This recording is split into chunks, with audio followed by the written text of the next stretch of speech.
The old city bus wheezed to a stop, and 12-year-old Alex Chen stepped off onto the pristine sidewalk of Riverside Drive. His worn sneakers, which had been perfectly fine on the cracked pavement of his neighborhood, now looked embarrassingly shabby against the polished stone walkway. He clutched a manila folder containing his audition papers, the edges already soft from his sweaty palms. The Riverside Academy of Performing Arts stood before him like a castle from a fairy tale. 3 stories of red brick and gleaming white columns stretched toward the sky, with perfectly trimmed hedges lining the entrance. Alex had seen the building in photographs during his internet research at the public library, but seeing it in person made his stomach flip with nervous excitement and overwhelming doubt. Other kids were walking up the same path, but they looked nothing like him. Their clothes were pressed and expensive looking. Some carried violin cases that probably cost more than his family's monthly grocery budget. A few were dropped off by sleek cars with drivers who tipped their caps politely. Alex tried not to think about the 2 bus transfers it had taken him to get here, or the way his mother had counted and recounted the crumpled bills before handing him the audition fee money that morning. "You sure about this, baby?" she had asked, her tired eyes filled with love and worry. "It's a lot of money for us right now." Alex had nodded, remembering all those afternoons at the community center, pecking away at the old keyboard while other kids played basketball outside. He thought about Mrs. Rodriguez, the volunteer music teacher who had first noticed him fooling around with melodies during after-school care. She was the one who had suggested he try for a scholarship at a real music school. Now, standing at the entrance of the academy, Alex wondered if Mrs. Rodriguez had been too optimistic. The building seemed to whisper that he didn't belong here. Every detail screamed wealth and tradition. Even the door handles looked like they were made of real brass polished to a mirror shine. Inside, the lobby took his breath away. The ceiling stretched up 2 full stories, painted with swirling clouds and cherubs that looked like they might float down at any moment. A chandelier the size of a small car hung in the center, casting rainbow patterns through its crystal drops. The floor was made of marble so white it almost hurt to look at, with veins of gold running through it like frozen lightning. Along the walls hung oil paintings of serious-looking men and women in formal clothing. Small brass plaques beneath each portrait told stories of graduates who had gone on to perform at famous venues around the world. Alex recognized some of the names from his library research. These were people who had played at Carnegie Hall, the Kennedy Center, even the White House. Other students sat on velvet-covered chairs, reviewing sheet music or doing last-minute practice runs on their instruments. A girl about his age was fingering through a violin piece, her movements precise and confident. Twin boys were harmonizing quietly in a corner, their voices blending perfectly. Everyone seemed to know exactly what they were doing. Alex found an empty chair near a large window and sat down carefully, afraid he might somehow damage the expensive furniture. He opened his folder and looked over his application one more time. Under previous musical training, he had written, "Community Center Piano Lessons, 2 years." Under performance experience, he had listed Spring Talent Show 2nd place. Looking at it now, next to all these other kids with their private tutors and youth orchestra memberships, his experience seemed pathetically small. The woman behind the reception desk called out names in alphabetical order, and students disappeared through a set of heavy wooden doors marked auditorium. Each time the doors opened, Alex caught glimpses of a grand piano on a stage, surrounded by rows of empty seats. His heart hammered against his ribs every time he heard the distant sound of someone playing. A boy named William came out after his audition looking confident, chatting with his parents about how well it had gone. A girl named Rebecca emerged in tears, her mother immediately wrapping her in a hug and whispering reassurances. Alex tried not to think about what his own reaction might be in a few minutes. He pulled out the piece of sheet music he had printed at the library and studied it for the 100th time. The notes were starting to blur together from how often he had stared at them. He had discovered this particular piece on a classical music website 6 months ago, and something about it had grabbed him immediately. The melody was beautiful but sad, like it was telling the story of someone who had lost something important, but was trying to be brave about it. Mrs. Rodriguez had been shocked when he told her he wanted to learn it. "Alex, honey, that's a very advanced piece. Even students who have been playing for years struggle with something like that." But Alex had been determined. He had broken it down into tiny sections, practicing each part over and over on the community center's keyboard. The instrument was missing a few keys and the volume control was broken, so he always had to wear the old headphones that smelled like disinfectant. But he didn't care. Every afternoon after school, he would sit there for hours, slowly building up his skill one measure at a time. His grandmother had been his biggest supporter during those months of practice. She would sit in the corner of the community center, knitting scarves for the church donation drive, and listen to him play the same sections repeatedly. She never complained, never told him to try something easier. "Music is the language of the heart," she would say in her soft voice. "When you play, I can hear your heart speaking." She had passed away just 2 months ago, but Alex could still hear her encouraging words. He had promised her he would audition for the academy, even though it seemed impossible. She had smiled and told him that impossible was just another word for not yet. The receptionist's voice cut through his memories. "Alex Chen?" His legs felt wobbly as he stood up, like he'd been sitting down for hours instead of just 30 minutes. The other students in the waiting area glanced up at him briefly before returning to their preparations. He realized he was the only kid there without a parent or teacher accompanying him. Walking toward those wooden doors felt like moving through thick honey. Each step seemed to take forever, but also happened too quickly. Before he knew it, he was standing at the threshold of the auditorium, looking out at the most beautiful piano he had ever seen.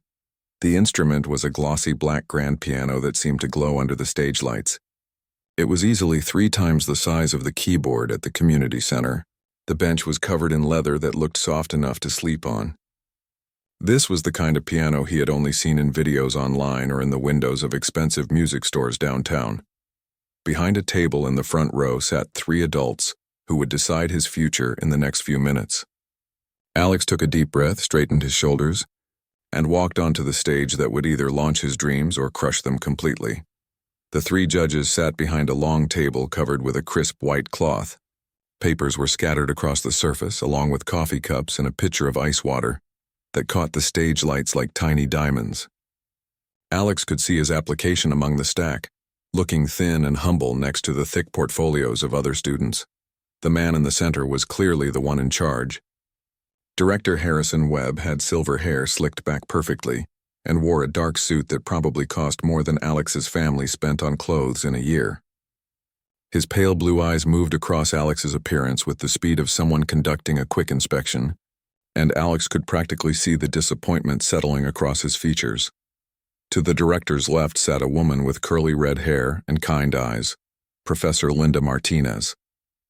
She taught piano and had graduated from some famous music school back east. On the right was Dr. James Peterson, a thin man with glasses who handled the music theory classes. All 3 had been judging auditions since early morning, and Alex could tell they were getting tired. Director Webb picked up Alex's application and glanced at it with barely hidden irritation.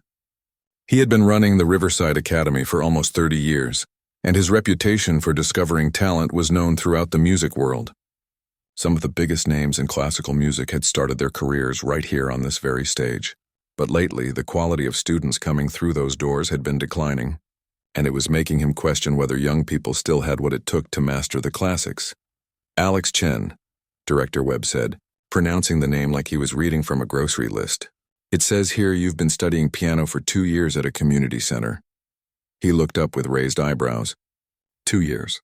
And you think you're ready to audition for one of the most prestigious music academies in the state?" Alex felt his cheeks burn with embarrassment. "Yes, sir. I hope so." The director leaned back in his chair and crossed his arms. Behind Alex, he could hear whispers from other students who were peeking through the auditorium doors, waiting for their own turns. He caught fragments of their conversations, community center and only 2 years, and what sounded like muffled laughter.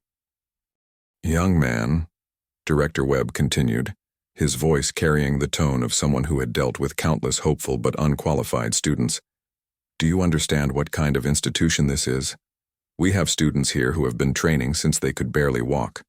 Private lessons, master classes, summer intensives at conservatories. Some of them have already performed with youth orchestras." Alex nodded, his throat feeling dry as sandpaper. "I understand, sir." "Do you?" The director's voice was getting sharper. "Because looking at your application, I see someone who learned to play on what I assume was some donated keyboard in a recreation center. No formal training, no performance experience beyond a school talent show. He shook his head slowly. I'm not sure you fully grasp what you're up against here. Professor Martinez shifted uncomfortably in her chair and gave Director Webb a look that Alex couldn't quite read.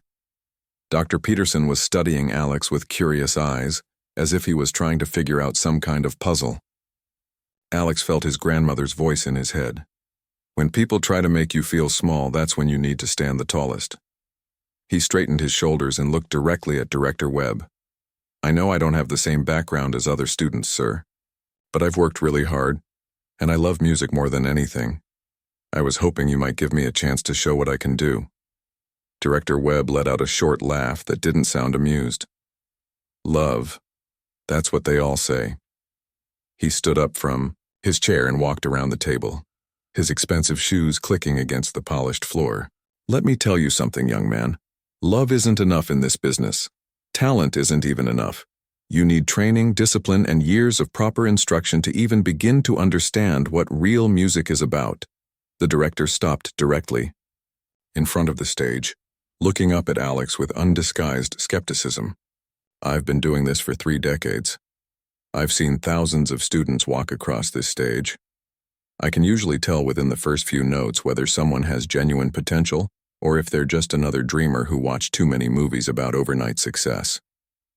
Alex could feel his heart pounding so hard he was sure everyone in the room could hear it. The piano bench behind him looked both inviting and terrifying at the same time. So tell me, Director Webb said, his voice dripping with sarcasm. What masterpiece did you prepare for us today? Chopsticks? Maybe Mary Had a Little Lamb?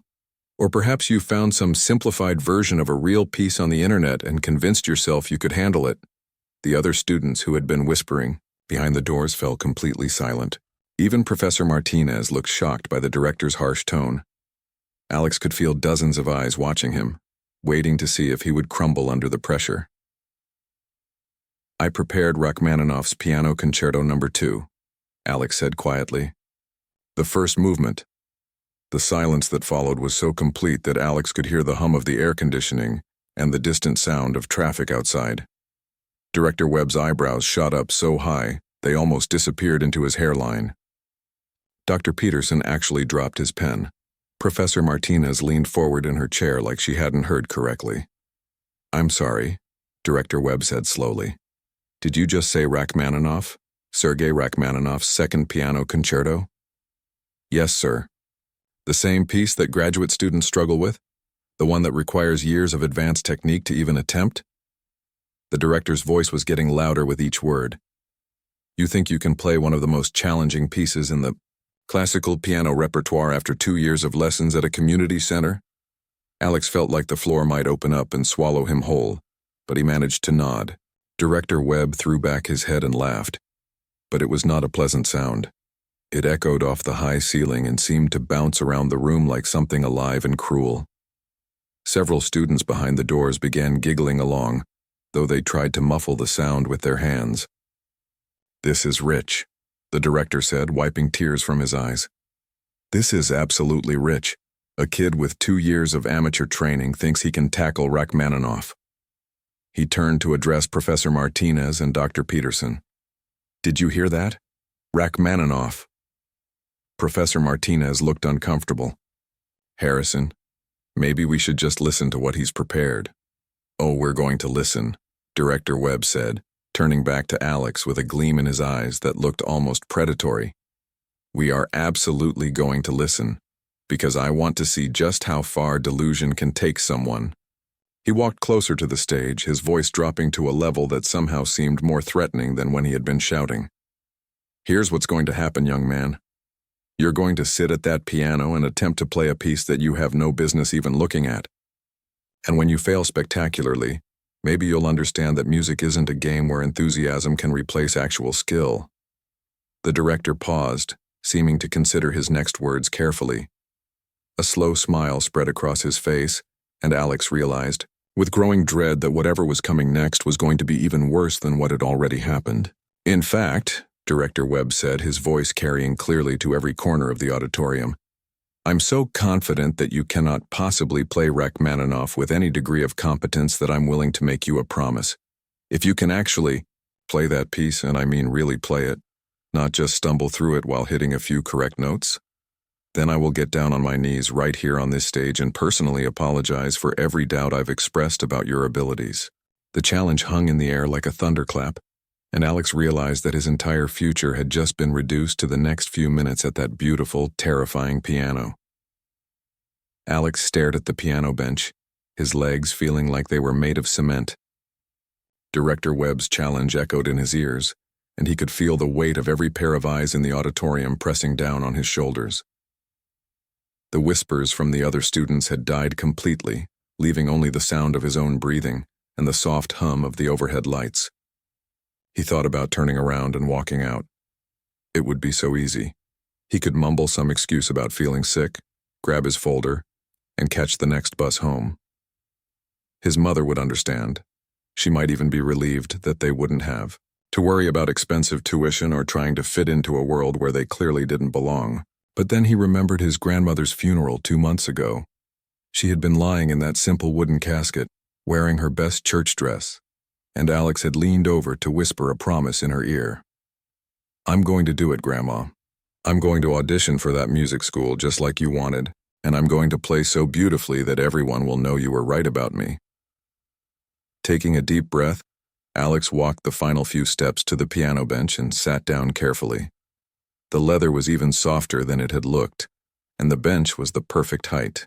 He had grown so used to sitting on the wobbly plastic chair at the community center that this felt like sitting on a cloud. His fingers found the keys, and he was amazed by how responsive they were. At the community center, he had to press some keys harder than others to get them to make sound. This piano seemed to whisper back at him with the lightest touch, each note pure and clear as mountain water. Alex closed his eyes and let his mind drift back to all those afternoons when his grandmother would sit in the corner of the community center, her knitting needles clicking quietly while he practiced. She had been the first person to really listen to him play, not just hear the music but truly listen with her heart. "Play for me, not for them," he could hear her saying. "When you play for me, the music comes from somewhere deeper." Director Webb was tapping his fingers impatiently on the table. "Well?" he called out.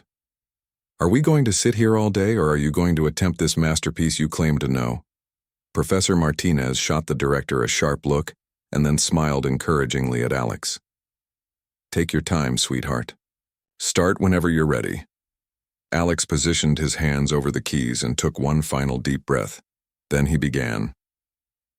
The opening notes of Rachmaninoff's second piano concerto filled the auditorium like liquid gold. They weren't tentative or uncertain, as everyone had expected.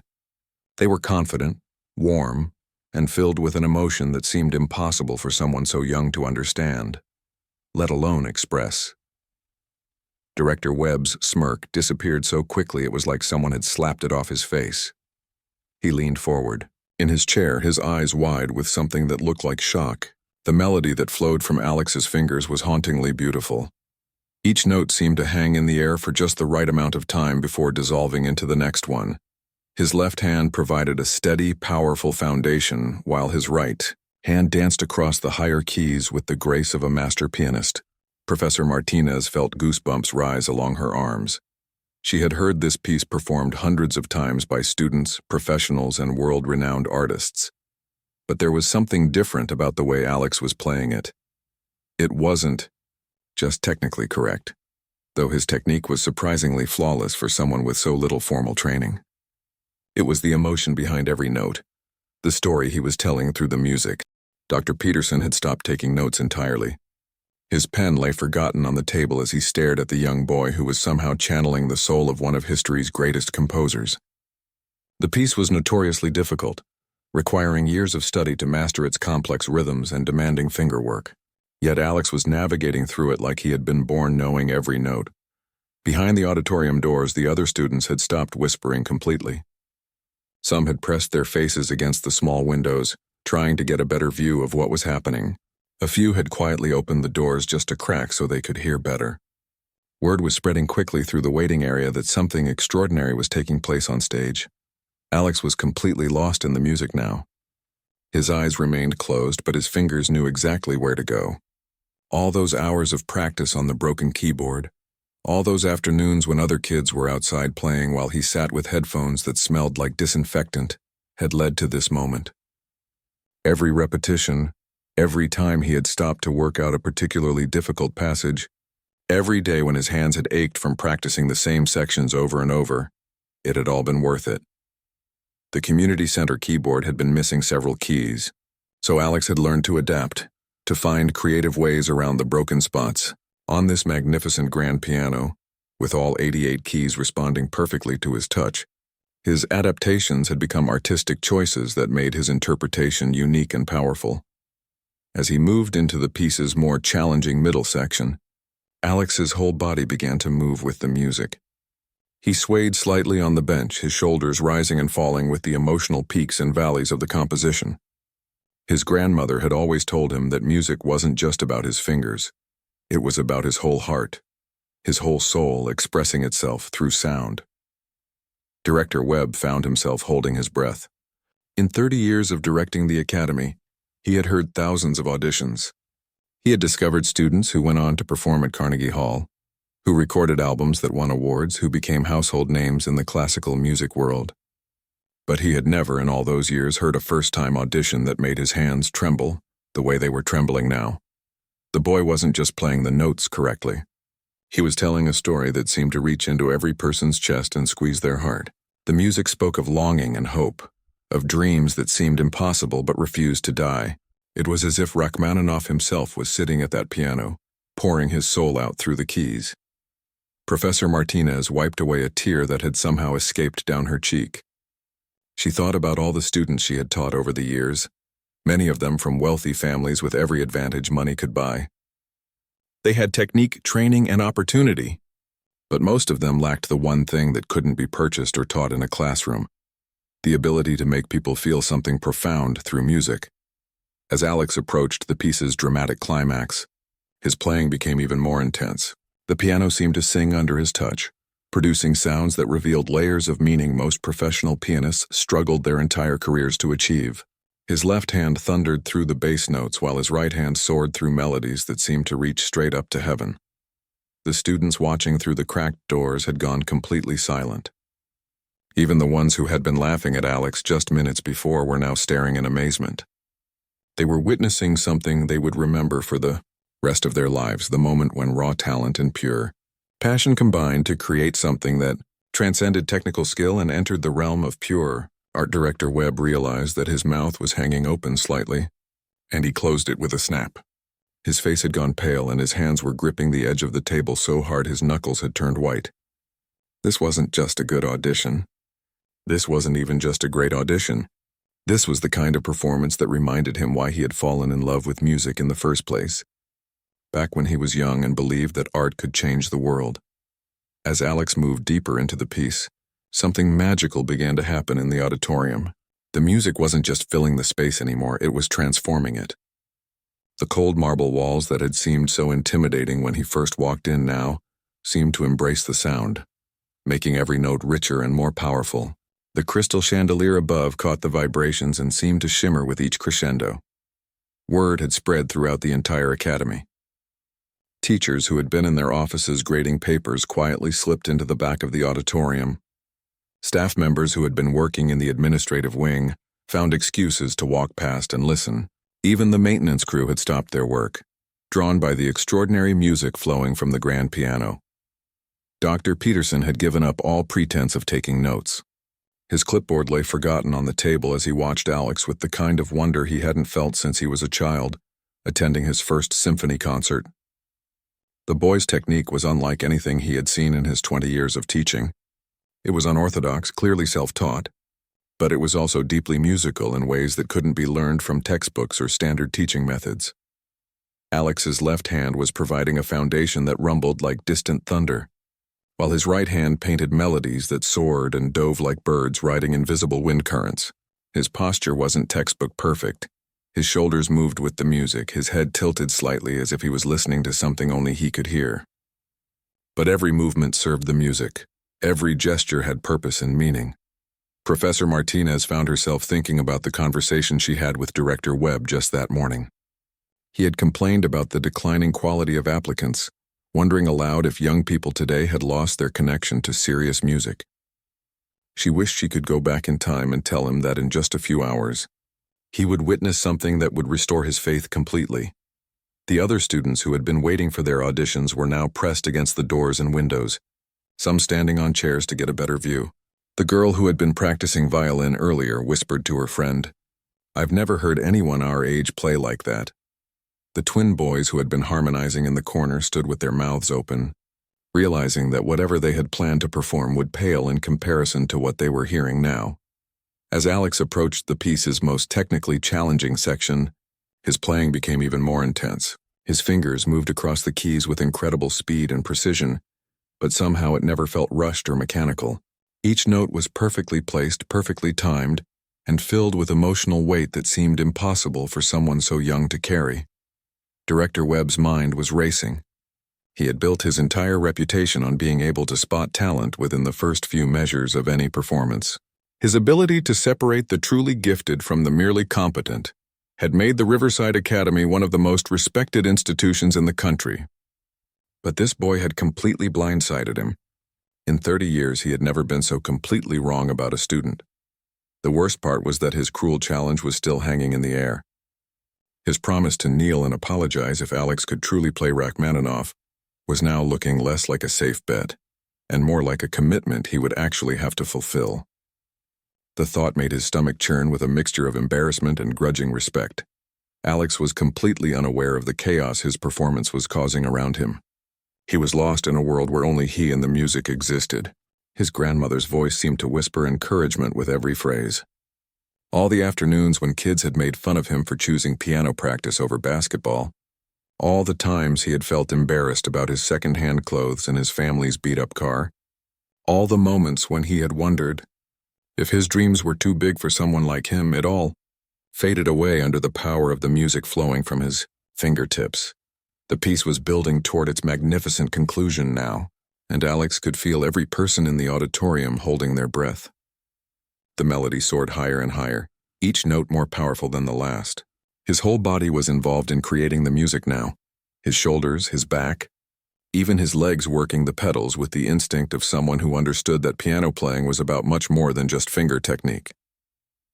Behind the judges' table, the Academy's head of admissions had quietly slipped in to listen. She had heard rumors from the staff about an extraordinary audition taking place and had come to see for herself. Now she stood frozen in the doorway, her hand pressed to her heart as the music washed over her. In her 15 years of reviewing applications and auditions, she had never heard anything like this. The janitor who had been mopping floors in the hallway outside had stopped working entirely. He leaned on his mop handle, listening through the doors with tears in his eyes. Music had always been his secret passion, though he had never had the opportunity to study it seriously. But he knew beauty when he heard it, and what was coming from that auditorium was pure, undeniable beauty. As Alex launched into the final triumphant section of the concerto, the very air in the room seemed to vibrate with emotion. Professor Martinez gripped the arms of her chair so tightly her knuckles were white.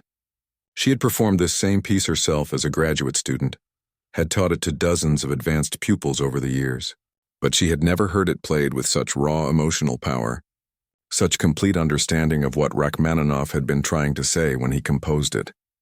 The music was telling a story of struggle and triumph, of dreams that refused to die despite overwhelming odds. It spoke of late nights and early mornings, of practice sessions that went on until fingers bled, of believing in yourself when no one else would. It was Alex's story, but it was also the story of every person who had ever dared to chase something that seemed impossible. Director Webb realized that his hands were shaking. Not just trembling, actually shaking. This boy, this child from a community center with his worn sneakers and nervous smile, was delivering a performance that would be talked about in these halls for years to come. Students would graduate and go on to prestigious conservatories, but they would still remember the day when Alex Chen sat down at the grand piano and played Rachmaninoff like he was channeling the composer's very soul. The final notes were approaching now, and Alex could feel the piece building toward its emotional peak. His grandmother had always told him that the ending of a song was like saying goodbye. It should leave people feeling something they would carry with them long after the music stopped. As his fingers prepared for the final cascade of notes, Alex poured everything he had left into the keys. The last chord rang out with such power and clarity that it seemed to hang in the air like a prayer. Alex held his hands above the keys for a moment, letting the sound fade naturally into the most complete silence he had ever heard. Then slowly he opened his eyes and looked out at the audience that would decide his future. For what felt like an eternity, nobody moved. The silence in the auditorium was so complete that Alex could hear his own heartbeat thundering in his ears. He sat perfectly still on the piano bench, his hands resting gently in his lap, waiting for someone to say something, anything, that would tell him whether he had just fulfilled his dream or destroyed it. The last notes of Rachmaninoff still seemed to hang in the air like invisible threads connecting his heart to every person in the room. Alex glanced toward the judges' table and saw 3 faces staring back at him with expressions he couldn't quite read. Director Webb looked like someone had just told him that gravity had stopped working.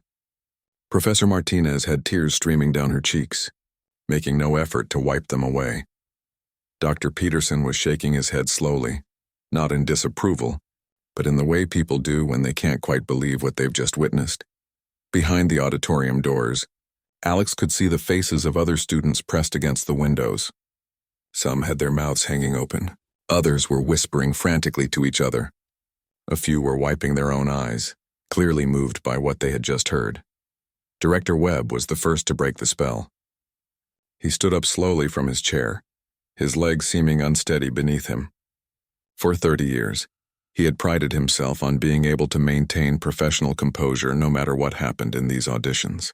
He had heard brilliant performances before, and he had heard disasters that made him cringe, but he had never heard anything that had reached inside his chest and completely rearranged everything he thought he knew about music and talent. The man who had spent his entire career building walls between the worthy and the unworthy, between the trained and the untrained, between the privileged and the ordinary, suddenly found those walls crumbling around him. This boy, with his second-hand clothes and his 2 years of community center lessons, had just delivered the most moving performance he had ever witnessed in this auditorium. Alex watched as Director Webb walked slowly around the judges' table, his expensive shoes clicking against the marble floor with each deliberate step. The sound echoed off the high ceiling like a countdown to some unknown verdict. When the director reached the edge of the stage, he stopped and looked up at Alex with an expression that was completely different from the mocking contempt he had shown just minutes earlier. "Young man," Director Webb said, his voice barely above a whisper but carrying clearly through the silent room. "In 30 years of running this institution, I have never been more wrong about a student than I was about you." Alex felt his throat tighten with emotion, but he managed to find his voice. "Thank you, sir." "No," Director Webb said firmly, beginning to climb the steps onto the stage. "Don't thank me. I don't deserve your thanks. I deserve your anger, your disappointment, your contempt, because I failed you before you even played a single note." The director reached the center of the stage where Alex still sat at the piano bench. Up close, Alex could see that the older man's eyes were red with unshed tears, and his hands were trembling slightly at his sides. "I made assumptions based on your background. Your appearance, your lack of formal training," Director Webb continued, his voice growing stronger but no less emotional. "I let my prejudices blind me to the possibility that real talent, genuine artistry could come from anywhere, from anyone. And for that, I owe you more than just an apology. What happened next would be talked about in the halls of the Riverside Academy for decades to come." Director Harrison Webb, the man who had discovered some of the greatest musical talents of his generation, the man whose approval could launch careers and whose disapproval could crush dreams, slowly lowered himself to his knees on the stage in front of Alex. The gasp that went up from the students watching through the doors was audible, even over the continued silence in the main auditorium. Professor Martinez covered her mouth with both hands, her eyes wide with shock. Dr. Peterson leaned forward in his chair as if he couldn't quite believe what he was seeing. "Alex Chen," Director Webb said from his knees, looking up at the boy who had just changed his entire worldview. "I am deeply, profoundly sorry for the way I treated you today. You have just given us a gift that I will treasure for the rest of my life, and I responded by trying to diminish you and your accomplishments.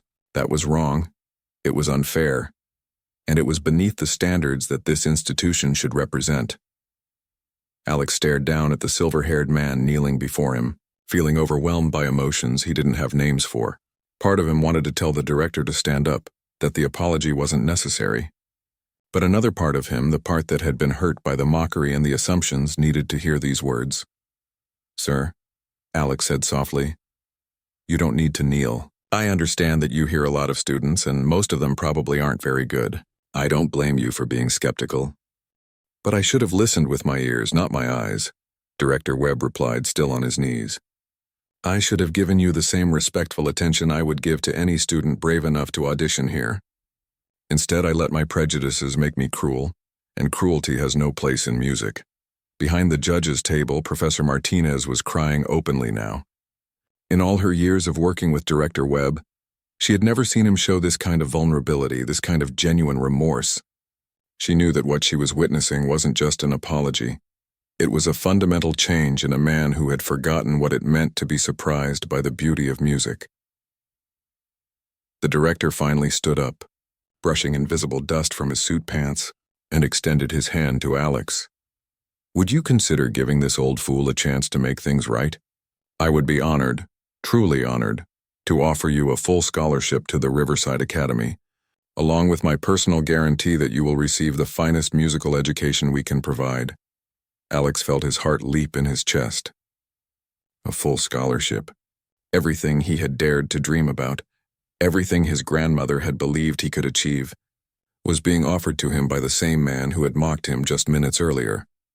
"I would like that very much." "Sir?" Alex managed to say, his voice thick with emotion. As they shook hands, the silence in the auditorium finally broke. Applause erupted from the students who had been watching through the doors, and they began pouring into the room, clapping and cheering. Professor Martinez was on her feet, applauding with tears still streaming down her face. Dr. Peterson was nodding and smiling, clearly delighted by the unexpected turn of events. "Ladies and gentlemen," Director Webb announced to the growing crowd in the auditorium, his voice carrying the authority and warmth that had made him a legendary educator. "I want you all to remember this day. Remember the moment when prejudice gave way to truth, when assumptions were shattered by reality, and when a young man with more talent in his little finger than most people have in their entire bodies reminded us all why we fell in love with music in the first place." Alex looked out at all the faces surrounding him, students who had been strangers just minutes before, teachers who were now beaming at him with pride, and the director who had gone from his harshest critic to his strongest advocate. He thought about his grandmother, sitting in that corner of the community center with her knitting, always believing that this day would come. "I wish she could see this," Alex whispered to himself. "She can," Professor Martinez said gently, having overheard. "Music lives forever, sweetheart. And so does love." As the celebration continued around him, Alex knew that his life had just changed forever. But more than that, he knew that his grandmother's faith in him had been justified, that all those hours of practice had led to something beautiful, and that dreams really could come true for a boy from the community center who loved music more than anything else in the world.